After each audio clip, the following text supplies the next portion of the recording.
Hi friends, இன்றைக்கி மீன் குழம்பு எப்படி செய்யலான்னு பார்க்கலாமா? ஒரு பாத்திரம் எடுத்துக்கோங்க. அதில் எண்ணெய், கடுகு, வெந்தயம், கருவேப்பிலை போட்டு நல்லா பொரிஞ்சதுக்கப்புறம் சின்ன வெங்காயம், வெள்ளைப்பூடு இது போட்டு நல்லா வதக்கிடுங்க. சின்ன வெங்காயம் நல்லா வதங்கணும். இதுக்கப்புறம் ஒரு 4-5 பச்சை மிளகா உங்களுக்கு காரத்துக்கு ஏற்றாப்புல நீங்கள் போட்டுக்கோங்க. எனக்கு ஒரு 4-5 போட்டிருக்கேன். பச்சை மிளகா நல்லா வதங்கினதுக்கப்புறம் தக்காளி, ஒரு சின்ன சைஸ் தக்காளியில் ஒரு 3லேருந்து ஒரு 4 தக்காளி போட்டிருக்கேன். பெரிய சைஸாக இருந்தால் 3 போட்டுக்கோங்க. தக்காளியோட புளிப்பு நல்லாயிருக்கும். அது இறங்குற வரைக்குமே நல்லா வதக்குங்க. தக்காளி வதங்க உப்பு போட்டிங்கன்னா நல்லா வதங்கும், சீக்கிரமாகவே வதங்கிடும் உங்களுக்கு.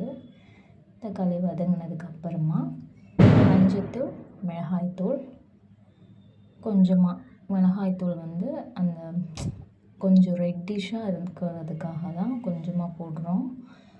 அது போட்டு நல்லா வதக்கினதுக்கப்புறம் உங்களுக்கு காரத்துக்கு தகுந்தபடி மிளகாய்த்தூள் போடுங்க. ஏன்னா பச்சை மிளகாவும் சேர்த்துருக்கோம், தனி மிளகாய்த்தூள் போட போகிறோம், குழம்பு தூளும் போட போகிறோம். குழம்புத்தூள் வீட்டில் அரைச்சி வச்சுருக்கோம்ல, அந்த மாதிரி நான் அரைச்சி வச்சுருக்க மிளகாய்த்தூளில் ஒரு 2 ஸ்பூன் போட்டிருக்கேன். அதிகமாகவே போட்டிருக்கேன், ஏன்னா எனக்கு காரம் கொஞ்சம் அதிகமாக வேணும். அதிகமாக போட்டிருக்கேன். அதை போட்டு நல்லா வதக்கிட்டு எண்ணெயிலே வதக்குனிங்கன்னா தான் அந்த டேஸ்ட் கொஞ்சம் நல்லாயிருக்கும். அந்த பச்சை ஸ்மெல்லாம் அடிக்காது. எண்ணெயிலே வதக்கிடுங்க.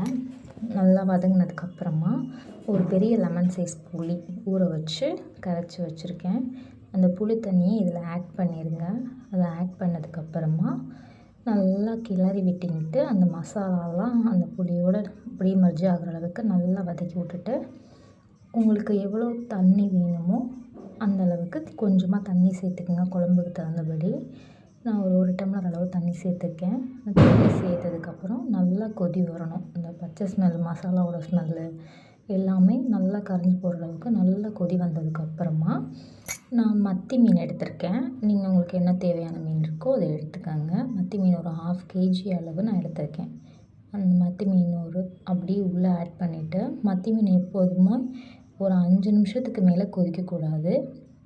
ஏன்னா கரைஞ்சி போயிடும் சின்ன மீனில். நல்லா கரைஞ்சி போகிறதுனால ஒரு 5 நிமிஷம் அளவு மட்டும் கொதிக்க விடுங்க. அதுக்கு மேலே கொதிக்க விட வேண்டாம்.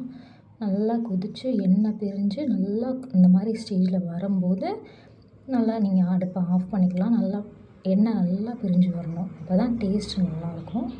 தேங்க்யூ. பிடிச்சிருந்தா லைக் பண்ணுங்கள், ஷேர் பண்ணுங்கள், கமெண்ட் பண்ணுங்கள். தேங்க்யூ.